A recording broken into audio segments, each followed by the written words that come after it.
News. This is Scott from the Nibiru channel. I have our physicist with us today, and also we have Chris Potter live here on Planet X News. Chris and the doctor, how are you doing today? I'm very well, thank you, Scott. And how are you? I'm doing pretty good. I'm going to keep a little quiet so everyone can hear you speak because they love your voice and your accent. Oh, thank you. And today we're gonna take a look at some more footage, ladies and gentlemen. We were going to be bringing up some more of the SDO footage, and we were going to be taking a look at our sun. But unfortunately, the powers that be do not want us to show you what is currently happening on the sun. As we were trying to get the live stream going, we were not able to link up with the SDO website, which is naturally controlled by NASA and the government. And all of a sudden, the site is down. It almost looks like it has disappeared. So they are probably doctoring some images. They probably have their paint by numbers, little watercolors out with their little paintbrushes, and they are probably doctoring images up as we speak. Now, we've been trying for the last hour to get onto the site so we can bring you this imaging, but they will not let us.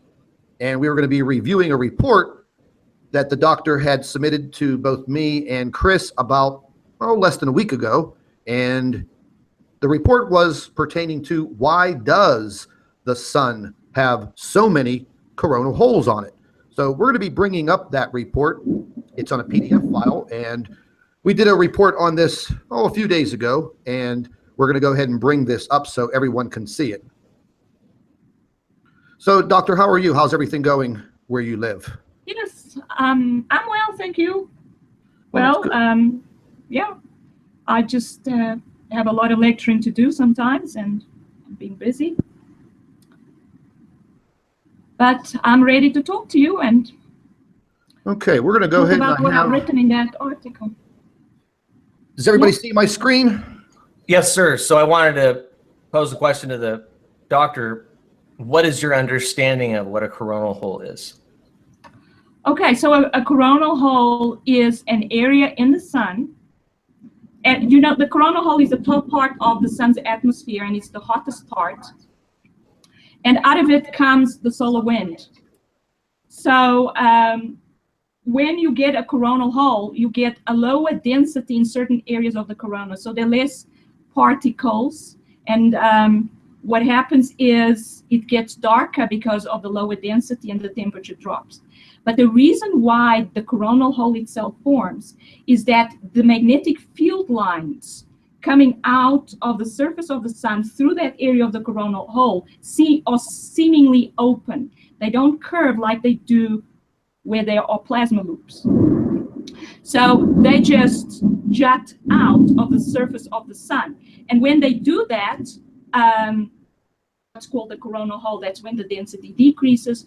And when the fast solar wind comes out of the sun, it actually curves around the magnetic field lines, and out it goes out of the sun. So that drops the temperature and the density, and it looks darker. That's a dang great explanation. On Wikipedia, just for the listener, it mentions that coronal holes are areas where the sun's corona is colder, hence darker, and has lower density plasma than average because there is a low energy or lower energy in gas levels. Coronal holes are part of the sun's corona and are constantly changing and reshaping because the corona is not uniform. I've only got two more sentences here. The sun contains magnetic fields that arch away from areas in the corona that are very thin due to the lower levels of energy and gas, which cause coronal holes to appear when they do not fall back. Thus, solar particles escape at a rate enough to create a lower density, like you had mentioned, and lower temperature in that area. Mm-hmm. Yes. What we're looking at is the document you had put out for March 30th, 2017. What does the sun have so many why does the sun have so many coronal holes? And I've kind of just jumped in here. Can you talk a little bit more about this document and what we're looking at now? Okay, so the key thing about what I have to say in this document is that there is no such thing as an open field magnetic field line. All magnetic field lines form loops. So the loop, the magnetic field lines that come out of the coronal holes must close and form a loop somewhere. You see the thing to the plasma loop there? That will form a closed loop. It closes inside the sun, and we see there what the part that's outside the sun. And inside the sun, it will close, it will form closed loops. But the ones out of the coronal holes seemingly do not close. And my point is they have to close. They have to close somewhere. So the fact that it looks like they're open means that the sun is connecting to another object that also has a high magnetic field. And then what that does, it causes a particle flux connection between the sun and that object. And it's difficult to draw. That's why I just draw straight lines. The particles actually have a curved path around the field lines, but overall they move away from the sun. But the field lines have to connect to the other object and then come back to the sun to form closed loops. That's the only way. Everybody who has studied magnetic field knows that magnetic field lines have to form closed loops, and this is the key thing here. So I've noticed, you know, as I've mentioned before, time and time again over the past year, you know, we just keep seeing these coronal holes opening up time and time again, constantly. And I keep repeating and reiterating that there has to be something that is, you know, helping the sun along with these coronal hole openings. And the more and more research that I do, and the more and more that I read your reports, the reports are, you know, very, very informative. And I've learned a lot from your reports. And, you know, I just have to say that, you know, I mean, for me right now, it is beyond a shadow of a doubt that it seems the sun has made some type of, you know, magnetic or electrical portal connection with something, and something is using the sun's energy, and it is just opening up these coronal holes. And what I wanted you to touch on for a lot of the viewers, once again, whenever these coronal holes open up, they refer to this as the solar wind, but in actuality, it's really not a wind, is it? No, it's particles escaping from the sun, because the corona is actually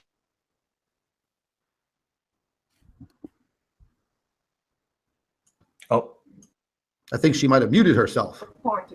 There she is. Oh. Doctor, are you there, buddy? Oh, yeah, we couldn't hear you for a second. Could you go ahead and repeat yourself? Thank you. Okay, so when there is a coronal hole, there's a lack of corona there. The density is lower. And when that happens, the solar particles from the surface of the sun are able to escape. And when they escape at high velocity, much higher than the normal solar wind, which originates somewhere in the sun's corona. So this fast solar wind comes from further down, and basically it's a lot of particles leaving the sun that the corona would stop from leaving if it was there. So that's what's happening here. So that's what gives rise to the fast solar wind, and it increases the cosmic radiation coming off the sun, because some of the particles come at extremely high speeds, and to the point that they become relativistic. That is, they get close to the speed of light. And I've written about these particles before, not in this article, but these particles are cosmic radiation, and the Earth does not, the Earth's atmosphere does not actually protect us very well from this cosmic radiation. So these are high energy relativistic particles that hit our atmosphere, and they cause cascades of particles and gamma radiation, and they are harmful to living organisms. They cause mutations and therefore lead to cancer. So that's what's happening when we have large amounts of coronal holes. So the Earth is impacted and affected.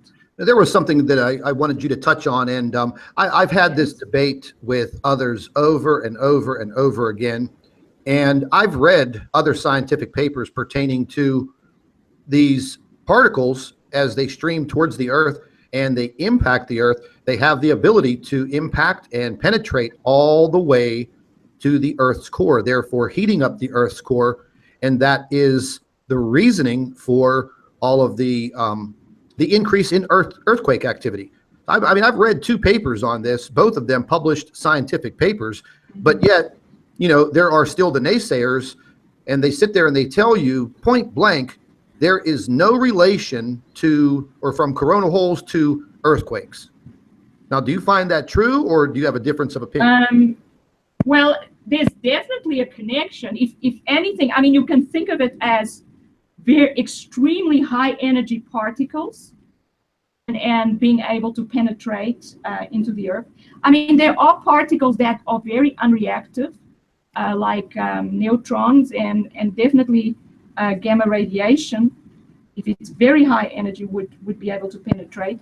The ionized particles probably would not penetrate that far unless the energy is beyond anything we've ever seen. And it is possible that sometimes cosmic radiation particles are caught that have energies that are beyond anything anybody has ever imagined. But these usually come from outside the solar system. So, but it's possible they're coming from the sun as well.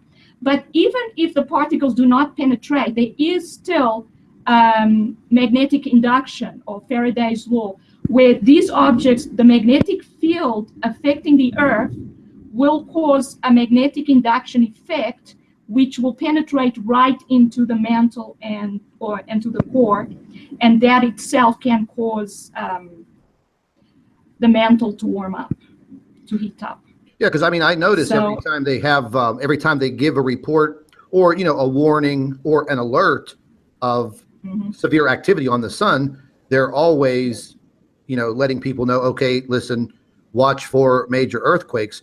So, it's kind of like a hypocritical situation. Yes, they, these solar streams and the solar wind, yes, it definitely has an impact on Earth related to these earthquakes, because every single time we see these coronal holes, right then and there, you get the warning, an earthquake activity warning, from different sites, namely Suspicious Observer, his YouTube channel. I mean, he gives these alerts all the time, and he's very, very accurate in the predictions of the earthquakes, in direct association with these coronal holes. Yes, but Scott, there could be an indirect relationship as well. Because when you have a coronal hole, it means the sun is connecting to another object. Yeah. And this other object has its own magnetic field, which will affect the Earth. And especially if the coronal hole is facing the Earth, that means there is an object that could be behind the Earth or just in front of the Earth, connecting to the sun. But either way, it is able to affect the Earth's magnetic field. It's able to, through induction, cause the mantle to heat up and change in certain ways, and that can cause earthquakes. So it could be a direct relationship, an indirect relationship, it could be both. Let me jump in. Ken, two questions. One, Scott, can you pan down a little bit in the document to not figure 2, but figure 3, which shows the sun connected? Yeah, there you go. Can you explain to us what particle induction is? And then can you explain to us what we're looking at? Do you mind?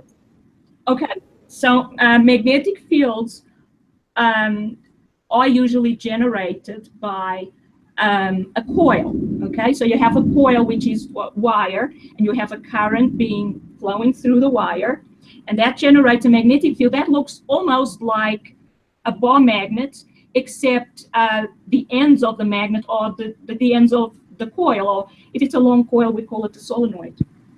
Now, whenever we change something about to do with the current in this coil, we will change the magnetic field generated by the coil.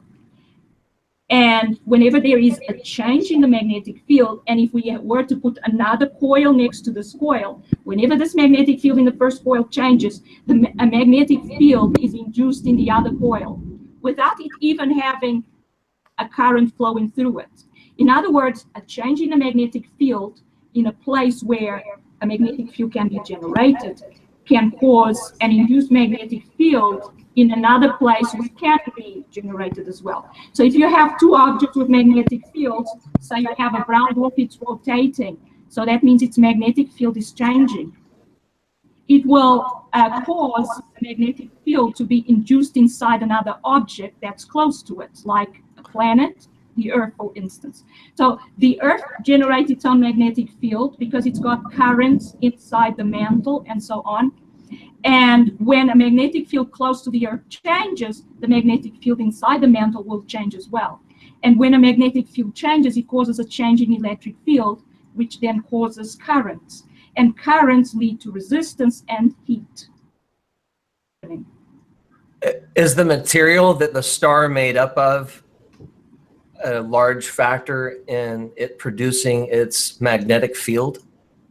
Definitely, because obviously the denser the star, the more collapsed it is, the faster it will rotate, the more its magnetic field will change.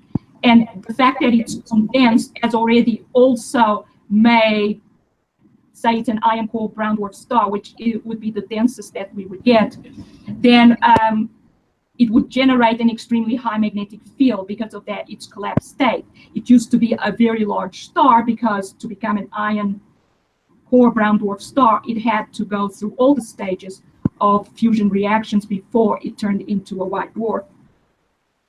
And then it cooled down, became a brown dwarf.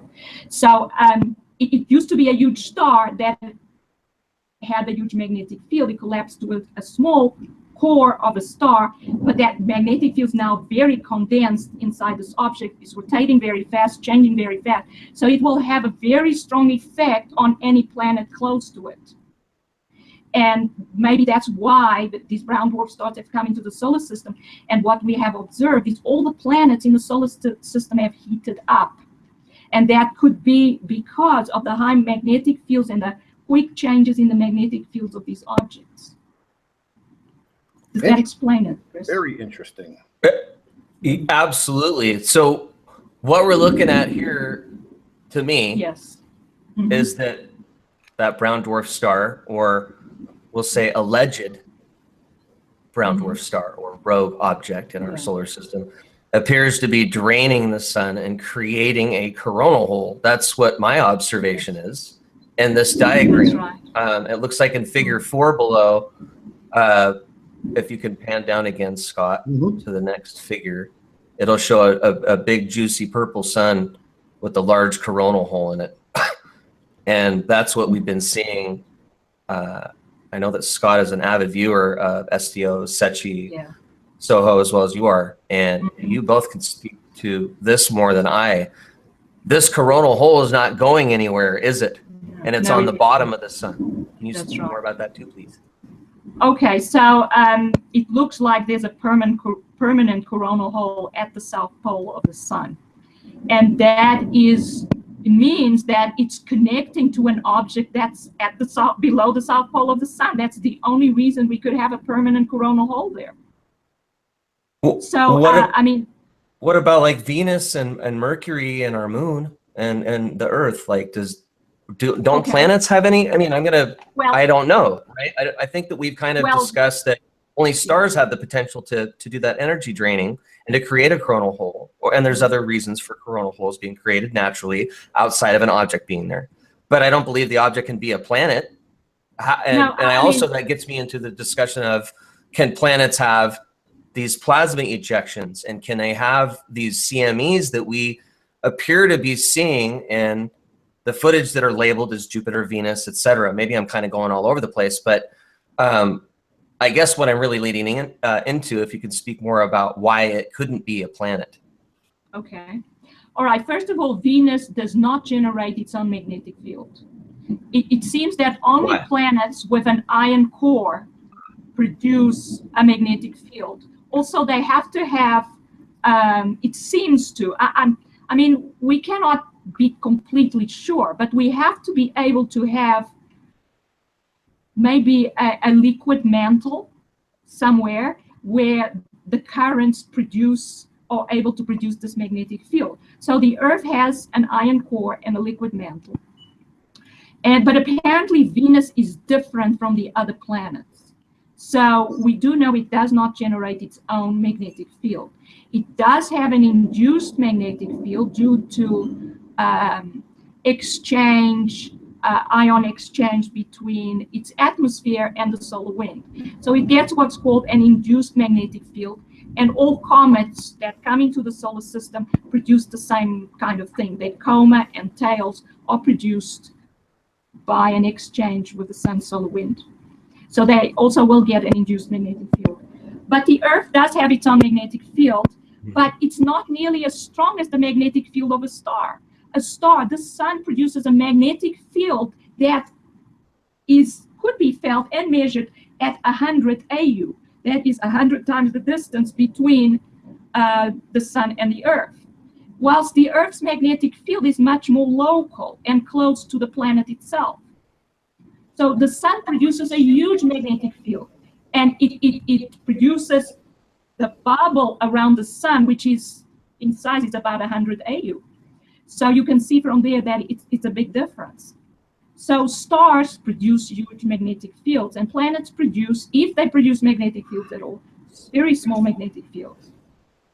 And stars also produce plasma because they have this turbulent flow of gas on their surface, and it's hot, and it's got very high currents and produces a huge electric field, and then this gas is ionized, and that's what a plasma is. So it gets very hot and ionized. And I believe in electrical theory because I don't think a sun powered by thermonuclear reactions from the interior can go dark as we see the sun go dark. So through my own observations, I have come up with my own theory that the sun is electrical in nature, and it's got potential energy. And it's also, but it does also have fusion reactions. We have to have fusion reactions in order for stars to be able to become brown dwarf stars. So if it never runs out of energy and its fusion, it will never form into a brown dwarf star. And we have evidence that we must have brown dwarf stars with clouds of ionized gas around them. So it must be both. It's both electrical and powered by fusion reactions, but not from the interior. Because we can see in sunspots that the interior, the surface or interior of the sun is darker than the corona and its atmosphere. So it's got to be that the thermonuclear reactions are happening on the surface and possibly in the atmosphere. And it may have a lot to do with these plasma loops where sometimes the temperature goes extremely high and it goes right up into the corona and heats up the corona, and may therefore explain why the corona is hotter than the surface of the sun. So the surface of the sun is ionized gas and it's very hot. That's what a plasma is. None of the planets produce the kind of temperature that a star produces. So the sun has a surface temperature of 5,800 Kelvin. But the corona has a temperature of millions of degrees Kelvin. And there is no way any planet can produce anything of this. We have ionized particles in the upper atmosphere of planets, but they're not hot. And they do not eject a plasma that is so hot that it glows so bright as we see the sun do. And other stars should be able to do the same thing for the same reason. Have I answered all those questions, Chris? Yes, ma'am. That large hole that we see, yes. Going back to the very first question that I asked you, what's your understanding of a coronal hole? And then I just read the Wikipedia explanation. Just to play the devil's advocate, what other reason would there be for this large hole? Other reasons? We'll rule out a star, brown dwarf star, cheese sandwich, planet, whatever. We want to say what other natural or known reason, according to our understanding in physics, science, astrophysics, etc., that you know, why we would have such a large coronal hole. Okay, so the expected reason does not actually give you a full reason. It just tells you that the field lines open up and don't fall back like they do in the case of a plasma loop. So that's what you will read about. Yes, exactly. Okay, so that's what they will say. They will not go any further than that. As I said, the key factor is that there is no such thing as open field lines. They have to close somewhere. So therefore, it means that you get open field lines because the sun's connecting to another object. And if it's connecting to another object, there's another object there. So to me, the only reason why we could have a coronal hole is because the sun is connecting to another object. And the fact that these coronal holes are growing larger, to me, it means that either the objects are getting closer to the sun and affecting it more and more, and their magnetic field lines are connecting to the sun more and more, or it means that there are more objects around the sun. Okay, I'm going to ask another question. I'm not trying to run the conference that we're having, but I think they're relevant questions to what our viewers are asking. What other effects would the sun be going through to make it? I mean, it looks sick. The sun looks sick. It's having a problem. Okay, yes. It's having a bad day. It is. What if you is it gonna? Yeah, I was just gonna. Is it gonna go into a? Go ahead. I guess that's the appropriate question to ask. Okay, so what we see is, you can see from the color of the areas where there are no coronal holes that it's darker. So the image on the right here, it looks a lot darker than the image on the left. And the image on the left is a year ago, from March of 2017. Actually, it's from 2 years ago. But if you have seen the images lately of the sun, it looks even darker than this. These patches where the sun. We were just looking at. Sorry. Yeah. We were just looking at that, right? Yeah. Okay, so sorry, the sun looks like it's getting weaker. It's producing less and less ultraviolet radiation from the corona, which shows that it's getting weaker. It's not able to sustain the same kind of emission that it was able to before. And the coronal holes are getting larger. And the fact that it's getting weaker may mean, they may impact the fact that the coronal holes are getting larger. It doesn't mean there's no object it's connecting to, but it means that it's not able to fight off the effects of the other object as well as it did before. So maybe it's that. But this does not mean that the sun is dead. I have seen evidence that the sun sometimes becomes very unstable, and it has extremely large explosive reactions to certain objects being close to it. So the sun is not dead, and it is still able to cause a lot of damage to any planet that is in the way of those explosions. And these I don't even want to call them CMEs because they look larger than normal CMEs. So the sun is still dangerous. These objects are causing instabilities in it. It still is a very powerful engine that produces a lot of energy and is able to produce a lot of explosive reactions. So we have both things. We have the sun getting weaker and producing less radiation, and we have potential for explosive reactions as well. So this is what I can say about that. I had a very interesting question that just popped into my mind.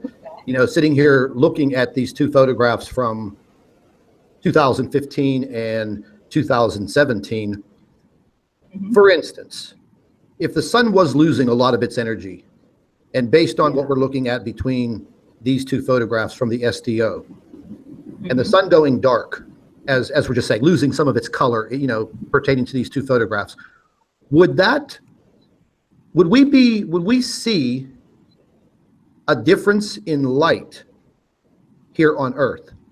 Would we see a difference the way that the Earth is lit up, illuminated during the day? Would we be able to notice this? Yes, yeah. Okay, Scott. I believe that we should see a difference because from what I've seen, the visible light emission seems to be even more affected by these objects than the ultraviolet emission. So when the SDO, so-called eclipse, happens, I have actually discovered that the visible light emission goes out first and comes back last. So visible light is definitely affected. Yeah, so definitely the sun would probably look different to us because of this. I don't know how many times we actually look at the sun, though, because the objects that we think of as the sun don't even look like the sun. I mean, the sun is supposed to be yellow inside our atmosphere, whilst the objects that are now sun are sometimes white, sometimes blue and magenta on the outside. They definitely do not look like the normal sun. Yeah, Yes, I took some Yes. photographs yesterday. I took some photographs yesterday of the sun, and it actually changed its shape 3 times in 30 minutes. It went from a perfectly round disc, and I mean perfectly round. And I went and took 3 photographs from 3 different locations, and I was just doing my routine. And then it went from this bright, round, illuminated disc to something that looked like, I'd say like a diamond shape, a vertical diamond shape. And then I went to another location just, 5 minutes away, another nice clearing where I could get a perfect shot. And instead of it looking like a vertical diamond, then it turned and looked like a horizontal diamond. But there was no illumination like you would see the corona in the photograph to the left.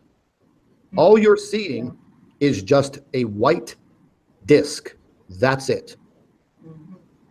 I mean, it actually had lines going across it, horizontal lines going across it, and it almost looked like an old-fashioned SOS light on a Navy ship with the shutters on it.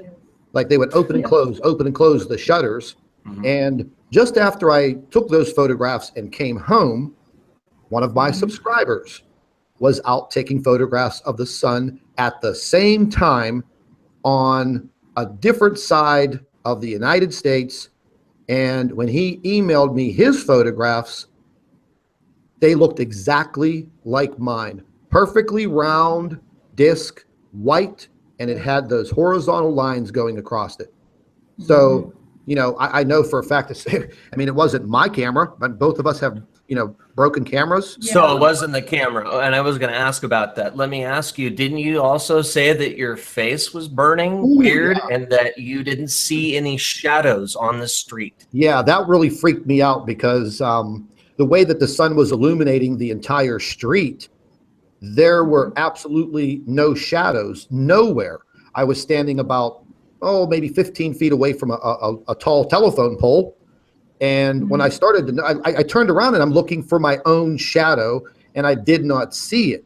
Yeah, and then I started looking around at other objects, the telephone pole, where my car was positioned, where I was, and I was like Peter Pan where's my shadow? And that's what I remembered, and I wanted to make sure that you mentioned that. Yeah, and everything looked like I was in a studio. You know what I mean? The light looked fluorescent. It did not look normal. Now, last summer, through the months of June, July, August, going into September, I was photographing the sun. I was photographing the sunset. But hours before that, normally like around 4 o'clock in the afternoon, between 4 and 5, I would notice this effect. And, I started asking different friends of mine. I would go over to their house and I would say, hey, listen, mind if I take some pictures of the sun from your property? And then I would ask them, listen, do you notice anything different in the color of the sun and the lighting? And when they would come outside and start talking to me, they're putting their hand over their eyes and they're like, yeah, it is kind of bright out here. And, I said, well, do you notice the way that the sun looks, the lighting outside? And then they start to understand what I'm talking about. And then they start to notice the look of everything around them. It's very weird. It's very hard to explain, but I've gotten thousands of emails from people stating the same thing, that, it just doesn't look right. It looks magnified. And when you're standing outside in the middle of January in the northeast part of the United States, you should be freezing. And even though the sun is hitting your face and your skin, you can barely feel the warmth of the sun. But this January, this winter, you can go outside and, when I would be taking photographs, within just, a minute, I can feel the burning on my face. And I'm not the only one saying that. I got thousands of emails, people telling me the same exact thing. It was 25 degrees outside. I was taking photographs of a sun halo. And as I was, looking up into the sky, taking the photographs, the sun was burning my skin. Exactly. So it's like it's magnified through what we all know. It's maybe some type of a sun simulator, something to hide what is actually happening to the sun, something that's able to produce natural looking light. Because I think if the sun was going this dark, how would it illuminate one half of the earth? Because people would notice that. That's right. The days would be dim. They would be very dim. Yeah. Well, also this. I was gonna throw something in there. Just gonna kind of throw it. Go ahead. Okay, go Throw it in ahead, there. Chris. Throw it in there, Chris. Why? Well, that's actually a very interesting scenario that, if the sun's freaking out, what would we see here on Earth? I think that's a whole topic on its own. I think we should kind of soak on it for a while, soak the information in and maybe come back to it at a later time because I think it's a good topic. Excuse me. Okay. Why do you think that it's not that it has to be a brown dwarf star? Why is it not a white dwarf? Why is it not a neutron star? That's actually a subscriber question that just came to me. Okay. Neutron stars are actually, they are theoretical objects, a little bit like black holes. It is. Oh. So Sorry. What happens, go ahead. No, that's fine. That's fine. I can explain what a neutron star is. So what happens is if an extremely massive star, so a brown dwarf star comes from a main sequence star that is not that massive. Okay, it goes through. It doesn't even have a supernova. It just runs out of fuel, gets to the point. Well, it may have a supernova, but most of them don't even have a supernova. They're not massive enough to become unstable enough and have the supernova thing. So that they go through a red giant phase, and then eventually the red giant phase has very diffuse gas on the outside, and when it runs out of fuel, the core collapses and the outer layers are just shed. They move outwards and they form the cloud of ionized gas. But more massive stars, and according to the gravitational theory, okay, and remember, I don't subscribe to the gravitational theory, because I don't mean that gravity doesn't act in the universe. It's just a lot weaker than the electric force. So, yeah. Force and theory. Gotcha. Yes. So, when a star runs out of fuel, and the theory is that thermonuclear reactions act against the gravitational collapse that the star would feel because it collapses under its own gravity and tends to come down to a point in the center. So all the matter on the surface of the star is attracted towards the center of the star. And it's supposed to be thermonuclear reactions in the center that stops the star from collapsing. But once the star runs out of fuel, then it cannot stop the collapse. So it starts collapsing to the point that atoms that are made out of protons and neutrons, that's in the nucleus, and electrons outside.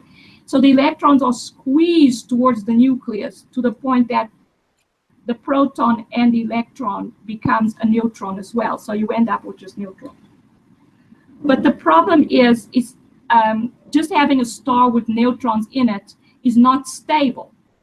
You basically have a huge nucleus, and a huge nucleus of just neutrons is not stable. It should fission and break up into pieces. So the theory breaks up at many levels. But the whole theory came because of these variable stars that emit high energy pulses, usually X-rays. And it was thought that they work like lighthouses. So they're rotating very fast. And if they rotate very fast, they have to be a very small size. And it was worked out that in order for them to rotate this fast to produce this lighthouse effect, they have to be very small to the point that this would happen, that the electron, it gets pushed into the nucleus. And the only thing that stops the star from collapsing any further is the strong force inside the nucleus.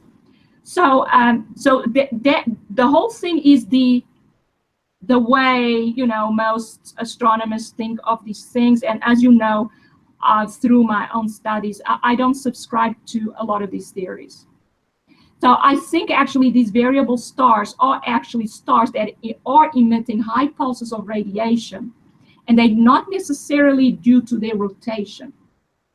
So they just emit, and then a pulse, and then another pulse, and then another pulse, and they don't have to be rotating as fast as it would be required if they were just emitting in a single direction, and they had to rotate 360 degrees to then, within a few milliseconds, to emit in the same direction.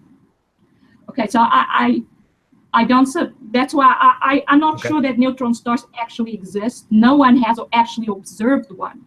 So there are theories to explain what happens with these pulsars, which are stars that emit these high energy pulses with a very quick period of time between them. So thank you. Yeah. Okay. I've got to leave at about 5. I'm not sure how long we're going to continue. I just wanted to go ahead and let you guys know that. I guess if we're going to just continue and I cruise and the two of you talk and finish up. Okay. Figure 5, exactly. You read my mind. I was wondering what the doctor thought about figure 5 and 6 and what we're looking at. All right. So the point where we saw that comet impact, Chris. Thank you. You read my mind. Yes, that's right. Yes, so we saw this comet impact, and we could see, I mean, you see the time difference between the two images? The one on the left is 2354, and the one on the right is 0009, so that's 15 minutes difference between the two. And we could see that from the way the comet was moving, that there was no way that it could have gotten to the sun in that time. So what we see on the left is the comet approaching the sun. It's almost at the occulted position.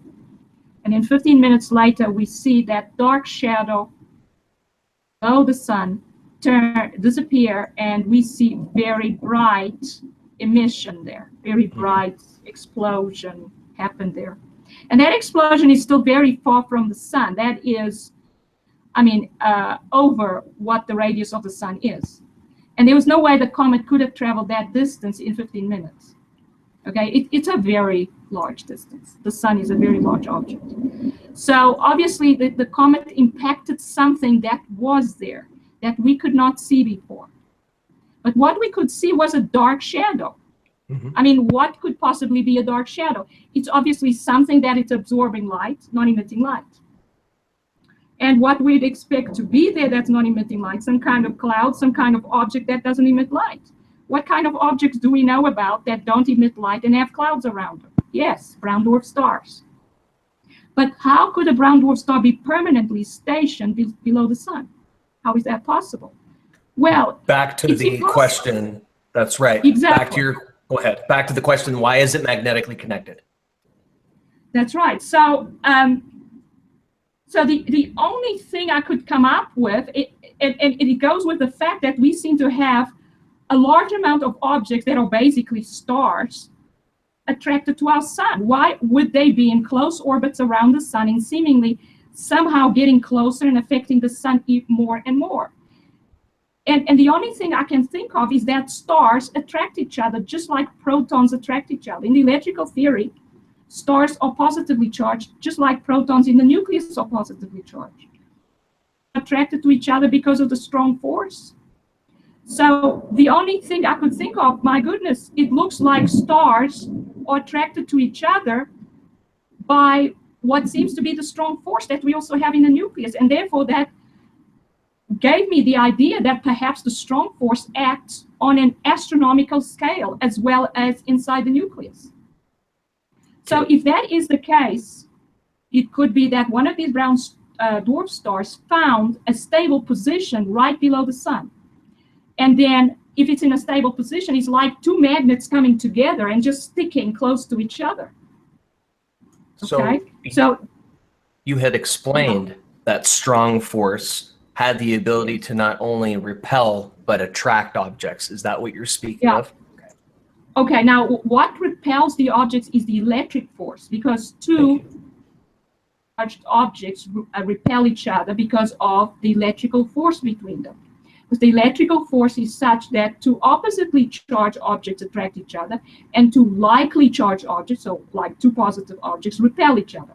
So two protons repel each other.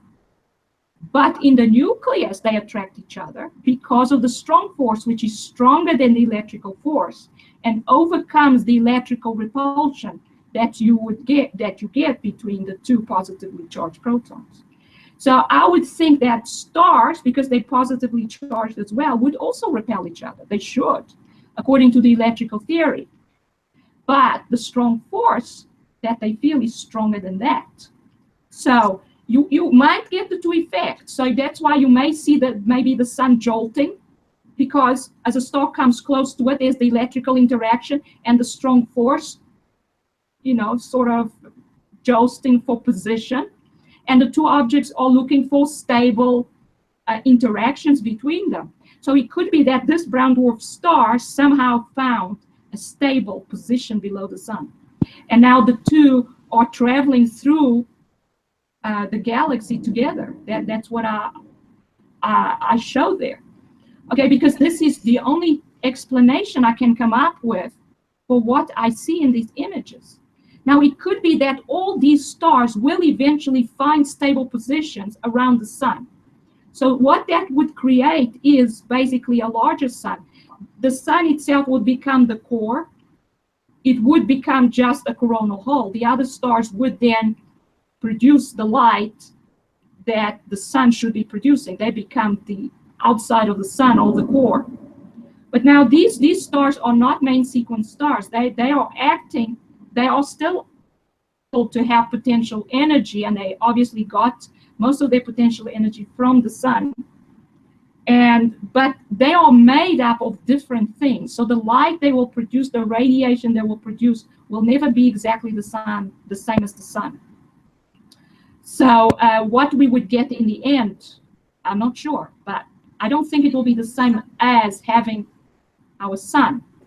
But we may still get light from these stars. I think we are already getting light from these stars. That's why we get these peach-colored clouds, these pink clouds, blue clouds. I think these stars are emitting different frequencies of light that in the visible range look like different colors. And because they're around the sun, they maybe when the sun sets, one may be just above the sun. So the sun sets, and the sun may still be producing more light than these stars. But when it sets, then its light doesn't hit our atmosphere. And if the star is still the other star's light is still able to impact our atmosphere, then the atmosphere will reflect this light. That's why then we'll look peach and pink and yellow and all kinds of colors. Awesome. I got to hit the road. I'll talk to you guys soon. Okay. All right, yeah, Chris. Okay. You take it easy. Bye, Chris. Yeah, Doctor, I just had a few more questions for you. As we were looking at this this diagram of the sun and this brown dwarf illustrated below the sun. Now, I've read several articles pertaining to exoplanets and actually, regular large-sized planets orbiting brown dwarf stars, like their own little mini solar system. So, over the past year and a half, we've had so many people, photographing with telescopes and just seeing things in the nighttime sky, the daytime sky, things that we cannot explain, but there is a possibility that this brown dwarf or any brown dwarf can have multiple planets orbiting around it, just like we orbit around our sun. Is that correct? Definitely. I mean, these brown dwarf stars probably have planetary systems. I mean, not all stars have planetary systems, but a large percentage do. So it's possible that a lot of them do. It could be these brown dwarf stars were once stars that were larger than our sun. And therefore, they may have had even larger planets orbiting them than our sun does. So it is possible that there are even gas giant planets. It's possible that there are brown dwarfs, where I mean the substellar objects that are between a gas giant planets and small stars that are part of the system and that are orbiting some of these brown dwarf stars. And that may be the planet that I think you photographed that has stripes in it, which is characteristic of a brown dwarf. And I mean these substellar objects. So don't forget, I differentiate between the two, the brown dwarf and the brown dwarf star. So what we have here in the image is a brown dwarf star. That's what can produce these huge magnetic fields and have plasma ejection and so on, because it's a star. Whilst a brown dwarf is actually more like a gas giant planet, more like Venus. It can also produce a high magnetic field because it's quite large, but it doesn't have plasma ejections. Yeah, because I often wonder about that, and if in fact this brown dwarf star actually did take a stable position below the sun, then that might be the answer to what people are actually photographing with telescopes. I mean, I got some amazing photographs back in August and September from an individual that lived in Germany that was using a very nice sophisticated telescope with camera equipment and a laptop.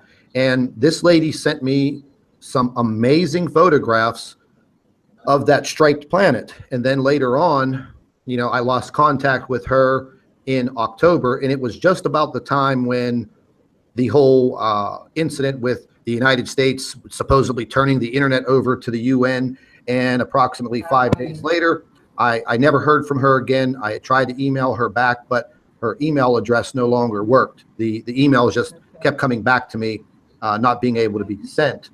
But we were able to capture this other striped planet. I'm not the only one who has seen it. There have been hundreds and hundreds of other people that have seen it. It's so close. It's not Jupiter, because at the time, Jupiter was nowhere near the sun in these positions. Nor would anybody be able to capture such a close-up photograph, and then to see it on these webcams from Australia. And once again, I'm not the only one who has seen this. There's probably thousands, tens of thousands of people that have seen it, sent photographs in. I have so many of them, but it makes me wonder that this is probably the possibility that this is what people are seeing, these other planets orbiting. Yes. And we haven't had that many sightings. I would say probably as we went into the fall of 2016 and then into the winter time in the northern hemisphere, it just seemed like the sightings of the planets kind of slowed down. Then all of a sudden we started getting a lot of photographs from people in the southern hemisphere, New Zealand, Australia, the very lower parts of South America, Argentina, and Chile. So, I mean, this is just my thought that it's a possibility that, just the way we were making definitely around the sun, for our seasons, and we have different seasons, northern and southern hemisphere, that now everyone in the southern hemisphere, they were seeing what we were seeing in the northern hemisphere. Yeah, definitely. That's a strong possibility. I mean, these planets, depending on their orbits, they could be close to the stars and therefore would stick close to the sun, or some of them stick close to the sun because they are orbiting their own star, which is close to the sun. Or they could have orbits that would send them further out. Now, you have to remember that I don't think there's much danger of planets colliding, because planets repel each other. They're both negatively charged, so they would repel each other. They may come close to contact, I suppose, but they wouldn't directly fly into each other, I don't think.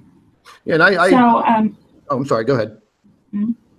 Yeah, asteroids that are the unknown equation here. They can impact planets and stars and whatever because, yeah, they're not like planets. They don't have the same characteristics that planets belonging into a solar system. And it's interesting that I'm thinking more and more of planetary systems as atomic systems, atoms, you know. The stars are in the nucleus and the planets are the electrons, the electron part of the atom. It's fascinating, actually.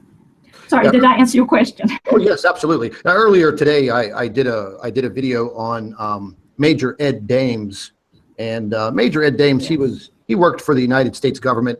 He was in the military. He was part of a secret program of remote viewers. You know, similar to psychics. But this whole remote viewing program was pretty interesting, put together by the United States military, and he spent 20 years in this this operation, and then after retiring from the military and going through, I think he had the non-disclosure agreement where he was not allowed to talk about anything that he did for, you know, a certain period of time, naturally. But then he went into what you would call like a private practice. And he was actually doing remote viewing for major corporations around the world, and remote viewing pertaining to the corporation's competitors and also world leaders. You know, he was traveling and doing seminars and things of that nature. And a lot of people have tried to discredit him and debunk him and, you know, blah, blah, blah. But one of the last seminars that he did, he actually had several more scheduled after August of 2016. But he was doing a remote viewing session prior to this seminar in Las Vegas, Nevada, back in August of 2016. And he stated that, you know, what he saw during that remote viewing session before the seminar actually scared him more than anything that he's ever seen in his life. And that was a lot of the remote viewing was pertaining to the sun. Now, he does take questions and answers from the audience at the seminars, and someone was asking him specifically about, you know, Planet X, a brown dwarf, Nemesis. You know, they were throwing all of the pertinent names out there, and he was kind of vague when he talked about it. But he did say that he is not discounting this Planet X. And then later on, after the seminar, he gave a private interview. And in that private interview, he actually came out and said that, you know, the presence of this, quote, Planet X is real. It is there. It is not something that is going to directly collide with the Earth. But the effects that it's going to have on the sun will be very detrimental to every human being on the face of this planet. And he further, you know, in the video that I did today, I actually used part of his interview. And, you know, he did state that, you know, this will cause worldwide power outages similar to, you know, an EMP pulse. This will cause catastrophic earthquakes, severe flooding, and volcanic activity. And this will happen systematically as things with the sun and the interaction between this Planet X or brown dwarf star start to affect the sun in ways that will eventually affect the Earth. And we're starting to see all of this. And one thing that caught me in his interview is he talked about Africa. And, you know, I wanted to talk to you about this because he said that you will see things on the continent of Africa that they have never seen before. Catastrophic, you know, catastrophic destruction, earthquakes, and, you know, things of this nature. And then he talked about safe zones, and he said basically that every land mass in the southern hemisphere will not be safe. There will be one small area in New Zealand, one very small area in Australia, nothing in South America. And there will be some very small safe zones in Russia, Poland, and in the United States. But he basically stated that the entire Southern Hemisphere will be a complete loss. So, I mean, that kind of goes into what we're talking about, the positioning of this brown dwarf. And he said the sun will start to look like it's going to sleep, it's losing energy, it's losing power. And then, because of the interaction, it will literally come to life so fast that we won't have any time. Now, we just saw that again. You know, first of all, we saw the earthquakes already in Africa. We saw 2 earthquakes a few days apart. One of them, you know, they labeled as a 6.5. We know that it was much stronger. And right before that was a 5.2. And we're starting to see this activity in Africa. And everything that he was talking about, you know, in this interview that I used for my video was a few years ago. You know, this wasn't just the other day. This was actually a few years ago that he was talking about the situations that are going to be occurring around the world. And as I listened to this again, and it all started to just come to me that everything that he is talking about is actually happening. You know, and it's, you know, I mean, he basically said that the world will be forever changed. Mankind will not be wiped out. There will still be living, breathing human beings on this planet, but they are going to have to recover and rebuild. And he said the electrical grid, as far as power around the world, will be gone. And that will take years for it to be rebuilt. And, you know, he talked about preparation, you know, food, water, you know, medical supplies, things of that nature. You need to prepare yourself now because we don't have a definite date. And he really refers to what he refers to is a kill shot. He's referred to it for several years. And that's where the debunkers jump all over him when, you know, he was talking about this and, you know, making predictions. But he does state that we just don't know the exact timing of something like this. And, you know, just last week, we saw this massive coronal ejection from the sun. It was by the grace of God that the Earth was not in the stream of that coronal mass ejection. We probably would have been toast. But, you know, I mean, thinking about all of this and, you know, producing that video today, because I wanted everyone to see that people have been working on this and researching this for a very long time. And it's not like people, these are uncredible people. You know, he has nothing to gain by scaring the living daylights out of people. Even though people pay to go to his seminars, he was actually, you know, helping and instructing people how to become remote viewers and holding classes and, you know, the whole 9 yards. But everybody thinks it's not right to create a business and make money and support yourself with the knowledge and the skills that you were given. You know, that would be the same as you know, spending all of these years in college and then just sitting at home with 5 degrees under your belt and doing nothing to make yourself a living. But when I listened to him, you know, when I listened to him again today, it brought back the memory from this past August. And after his last show in Las Vegas, he had other seminars scheduled after that. He canceled all of them.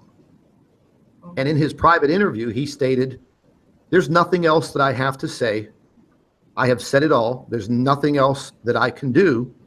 And this is time for me to step away, retire, and spend this rest of this time with my family."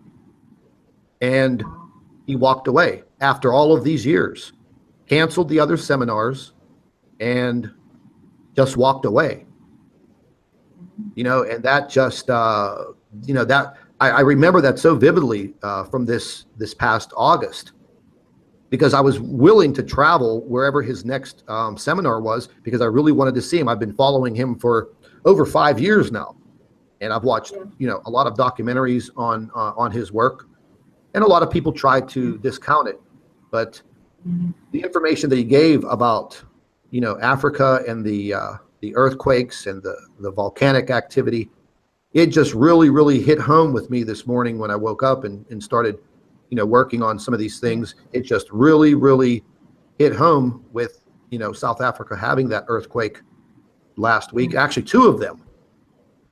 And, he also mentioned the severe changes in the weather patterns. He had mentioned at one point in one of his other interviews that he said that there will be places on this earth that have horrible winter times that people don't look forward to, but you'll know when you're getting close, because those people that can't wait to get out of the winter time, they won't even have a winter. They will have warmer temperatures, a complete climate change.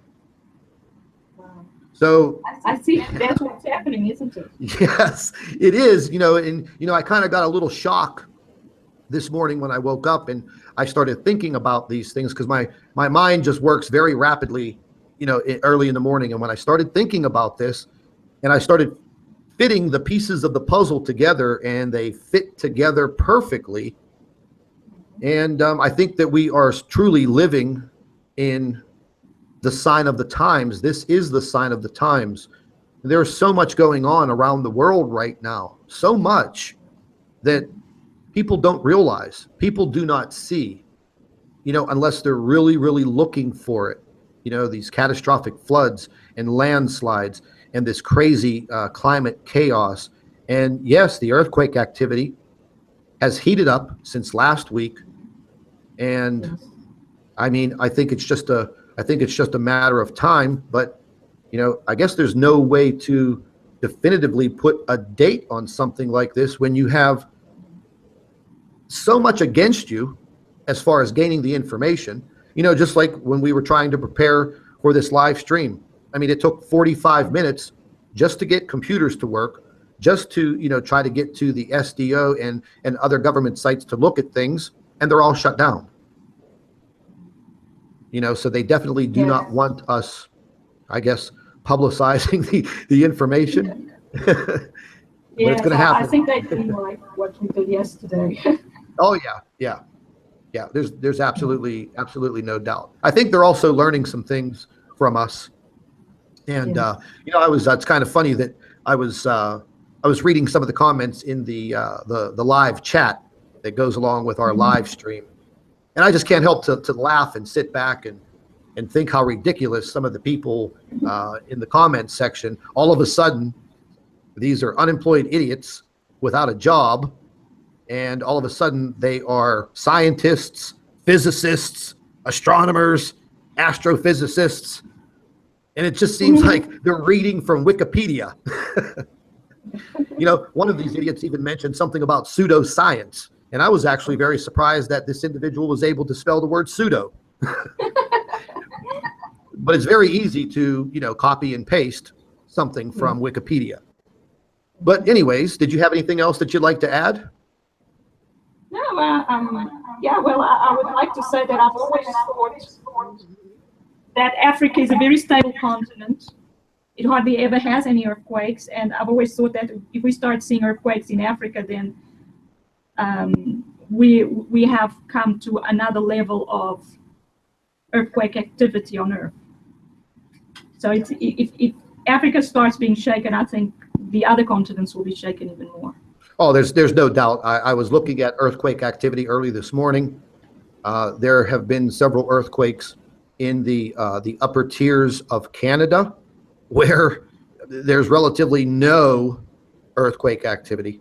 There are earthquakes going off in different locations in the United States where there usually isn't any earthquake activity. Very rare is there earthquake activity on the east coast of the United States. They're starting to see, some of that, starting to see even more severe weather patterns that are starting to create themselves in the South Pacific and over near Indonesia.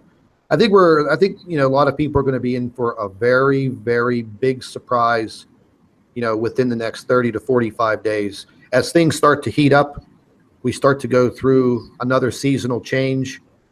And, I had several people, email me and asking me about, the earth tilt, the earth wobble. And I was listening to Gil Broussard not too long ago, and he said that in their calculations, the earth has an additional 4 degrees of wobble. And that would be definitely something that would create the differences in the jet stream and also our weather patterns. And sure enough, he made these statements back in, I believe it was early December of 2016. And here we are in the beginning of April. We just went through this winter time, and, it was definitely a winter that I've never seen in my 49 years of existence on this planet. That much is for sure. Yes. But I really appreciate you taking out the time today to go over this report. I've been getting a lot of emails from everyone. They absolutely love your accent. Like I told Thank you. You actually got a few marriage proposals. And, they love the way that you are able to explain these things, in layman's terms, so just the ordinary person can understand all of this. And I appreciate it. I know Chris appreciates it. All of the subscribers and viewers, they all absolutely appreciate what you're doing. And I got a lot of emails that told me to tell you how much respect and admiration that they have for you for, I'll just come out and say it, for being a woman and stepping up, because we have so many of these men that are astronomers, and physicists and scientists, Yes. but yet they are too scared, to pull up their britches and step up and be a man and use their knowledge to try to help people. So my hat's off to you also. I thank you very much from the bottom of my heart. And we'll be talking very, very soon once again, and I appreciate the reports. And I'm sure over the next several days, weeks, and months to come, you are probably going to have a hell of a lot more to write about. But if you just I'm give sure me, I will. you could probably guarantee it the way things have been going over the course of the last several weeks. Absolutely, no doubt. But what I'm going to do is I'm going to go ahead and close out our broadcast. And if you could just hang on with me for just a minute, I would greatly appreciate it. And ladies and gentlemen, I would really like to thank all of you for listening in once again with myself, Chris Potter, and our physicist. This is Scott from Planet X News. Thank you for watching.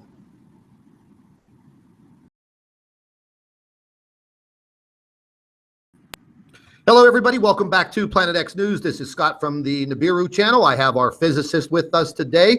And also we have Chris Potter live here on Planet X News. Chris and the doctor, how are you doing today?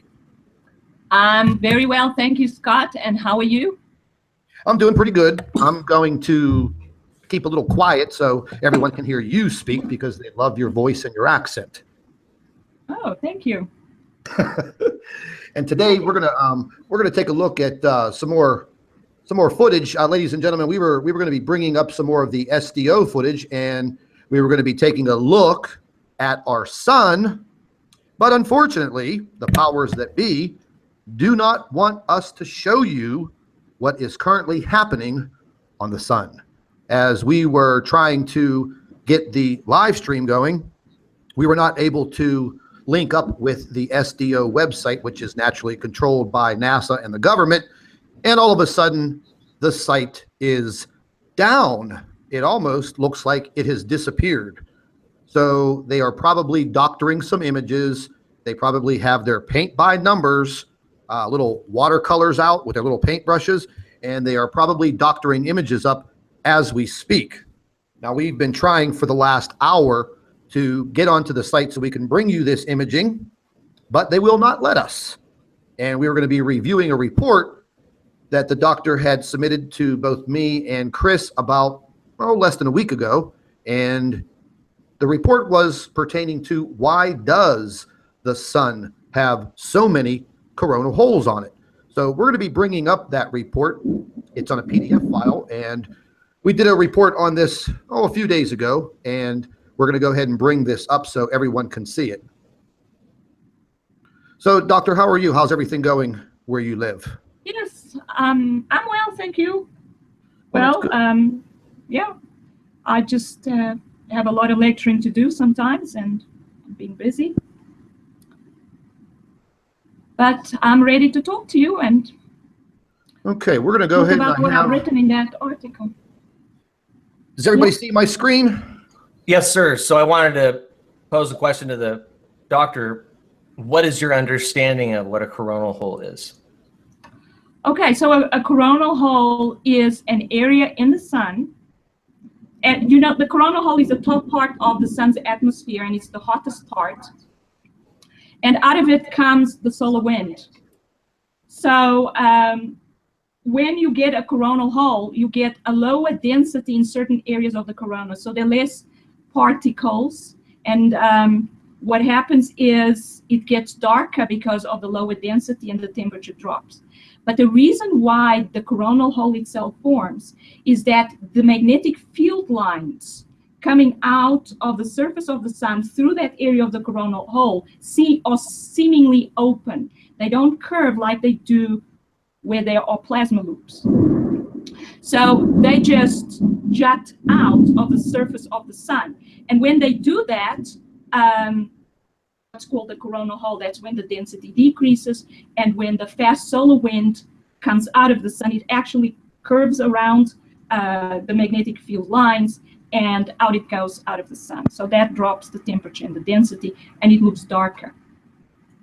That's a dang great explanation. On Wikipedia, just for the listener, it mentions that coronal holes are areas where the sun's corona is colder, hence darker, and has lower density plasma than average because there is a low energy or lower energy in gas levels.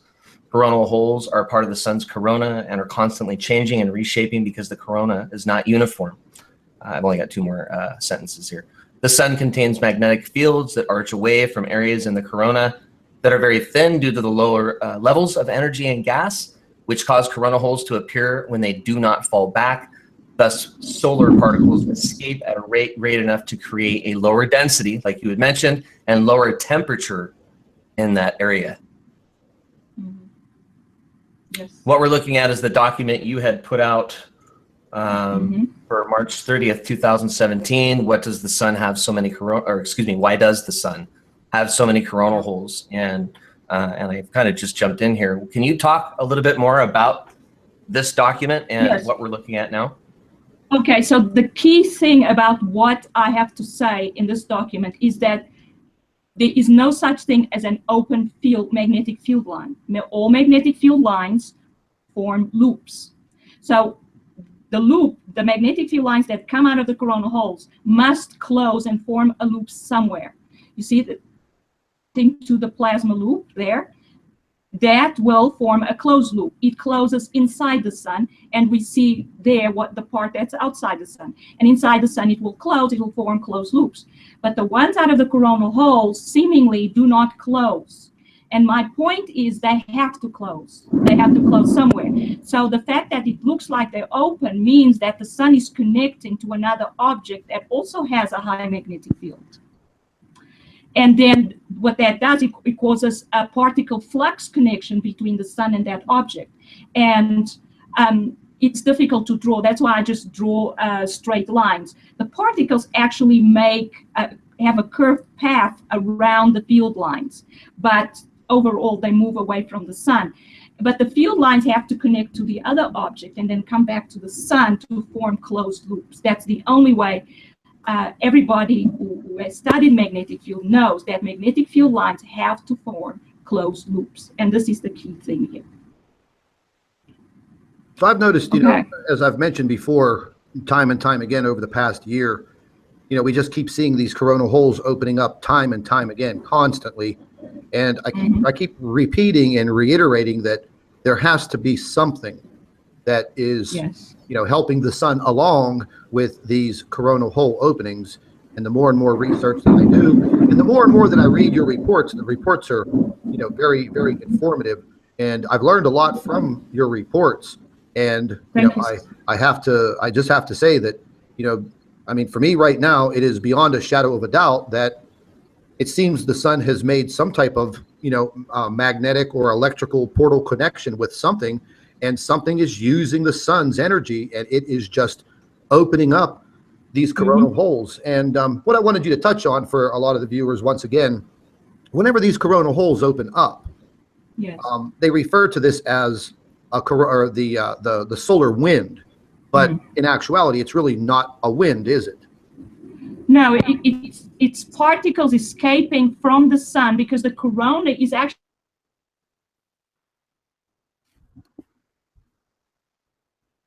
Oh, I think she might have muted herself. particle. there she is. Oh, Doctor, are you there, buddy? Oh. Oh, yeah, we couldn't hear you for a second. Can you go Yes, ahead and repeat yourself? Thank you. Okay, so when there is a coronal hole, there's a lack of corona there. The density is lower. And when that happens, the solar particles from the surface of the sun are able to escape. And when they escape at high velocity, much higher than the normal solar wind, which originates somewhere in the sun's corona. So this fast solar wind comes from further down. And basically, it's a lot of particles leaving the sun that the corona would stop from leaving if it was there. So that's what's happening here. So that's what gives rise to the fast solar wind. And it increases the cosmic radiation coming off the sun, because some of the particles come at extremely high speeds, and to the point that they become relativistic. That is, they get close to the speed of light. And I've written about these particles before, not in this article, but these particles are cosmic radiation, and the Earth does not, the Earth's atmosphere does not actually protect us very well from this cosmic radiation. So these are high energy relativistic particles that hit our atmosphere, and they cause cascades of particles and gamma radiation, and they are harmful to living organisms. They cause mutations and therefore lead to cancer. So that's what's happening when we have large amounts of coronal holes. So the Earth is impacted and affected. there was something that I wanted you to touch on, and I've had this debate with others over and over and over again, and I've read other scientific papers pertaining to these particles as they stream towards the Earth and they impact the Earth. They have the ability to impact and penetrate all the way to the Earth's core, therefore heating up the Earth's core, and that is the reasoning for all of the increase in earthquake activity. I mean, I've read 2 papers on this, both of them published scientific papers, but yet, there are still the naysayers, and they sit there and they tell you point blank, there is no relation to or from coronal holes to earthquakes. Now, do you find that true, or do you have a difference of opinion? Well, there's definitely a connection. If anything, I mean, you can think of it as very extremely high energy particles and being able to penetrate into the Earth. I mean, there are particles that are very unreactive, like neutrons and definitely gamma radiation, if it's very high energy, would be able to penetrate. The ionized particles probably would not penetrate that far unless they are the energy